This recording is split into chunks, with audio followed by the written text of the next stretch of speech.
question. All guests on 95.7 The Game appear on the River Islands guest line. Isn't it time for you to discover the islands, River Islands in Lathrop, and now we go to Cleared to Play. We take you inside the tent, get you updated on the latest injuries in the Bay. Proud to partner with UCSF Health on this segment and bring in Professor of Orthopedic Surgery, ladies and gentlemen, Dr. Nirav Pandya. Hi, Doc. Hey, how you guys doing? We're doing fine. We're doing fine, except for we're stuck in wide receiver hell. And Ricky Pearsall is out again this week when it sort of felt like he wouldn't be. So with that shoulder injury that he's dealing with, what do you know? So, this sounds like, even though they haven't necessarily reported this, it sounds like an AC joint injury. And one of the key things when you have kind of this mild to moderate AC joint injury is that regardless of what an MRI or an X-ray shows, it's really based off how a player actually feels. So if he's feeling discomfort and you're worried about contact aggravating that injury, then you just keep holding people out. So it is a little bit frustrating, I know, for fans to have him out and not get a lot of preseason, but these injuries are really based on how does it feel, and you're worried about, is he going to get another hit in the preseason that puts him out 4 to 5 weeks? So maybe a little bit of rest early on in the season will help prevent that secondary injury that would keep him out longer. And what is the AC joint injury like? Is it, something where it'll limit his ability to stretch high for the football? Is it more structural on the bone? What is the risk for re-injury for an AC joint on a shoulder?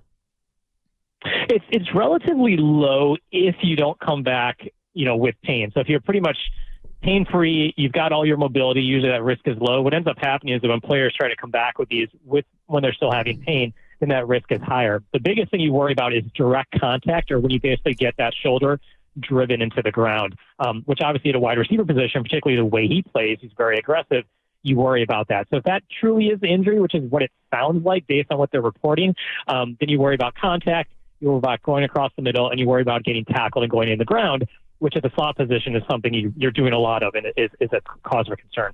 Doc, I joked that Christian McCaffrey has a bug bite, not a calf injury, because he's running around all over the place on the sideline, and I get it. The Niners don't want to play him because he's way too important, but I'm probably making too much light of it. You tell us, what he's doing on the side tells you what about Christian's calf injury? That typically means that he's pain-free, he's got full mobility, he has his strength back. So running is a huge step when you're coming back from calf injuries. Like if you're just doing kind of lighter stuff, doing rehab. But when you start running, you're really loading that calf area. So the fact that he's doing that, very good. The next thing I'd want to see is he doing sprints? Is he doing agility work?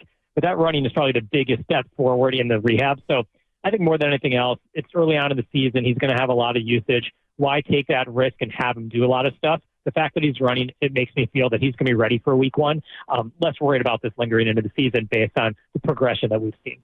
Ambry Thomas with a broken arm seems pretty garden variety, and if he was maybe a defensive lineman, you could throw a cast on him and he could play, but it seems as though he'll be out for a longer period of time. What's the nature of his broken arm? Yeah, so typically at that position where you do need to use the arm, at the line, you can play quicker because you can put that cast on, as you mentioned. Typically, surgery for this kind of arm fracture, if that's the route they're going down, is typically with plates and screws, and you're basically putting those in there so that the bone will heal quicker, also lines up the bone, and also make sure that when you get back to play, it's less likely to break again.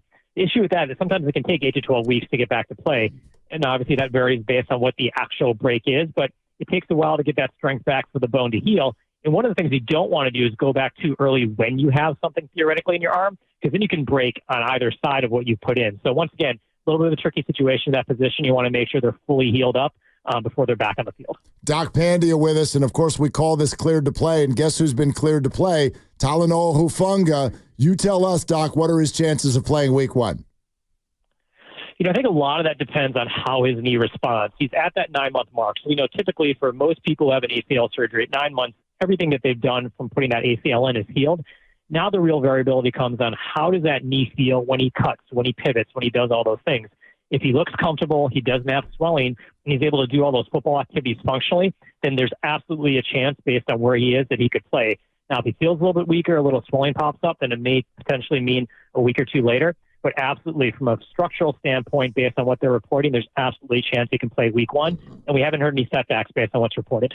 That's pretty exciting when you think about what might be in the secondary. Just one Giants one. Patrick Bailey scratched yesterday. He scratched again tonight with a little bit of an oblique side injury. What do you think about his ability to come back and play sooner rather than later? Yeah, I think it was just reported. I think Alex Pavlovic reported that he's getting an MRI just a couple minutes ago. So obviously that's a little bit more of a cause for concern. Typically, if it was just a minor oblique, you just kind of watch it. Maybe they're just being extra cautious given the position that he plays of getting that MRI. But if there is a true oblique injury that's like a grade 1, grade 2, then you do worry about a couple weeks out. If everything's fine, it's just a little bit of inflammation and they're being extra cautious, then he could potentially be back in a couple of days. But with those oblique injuries in baseball players, you do worry about them lingering, particularly with all the rotation at his position. You definitely want that to be healed up and make sure that pain doesn't indicate that there's more tearing going on. Doc, great stuff. Thank you as always. No problem. Take care, guys. Okay, there goes Doc Pandya. The proceeding was sponsored by UCSF Health.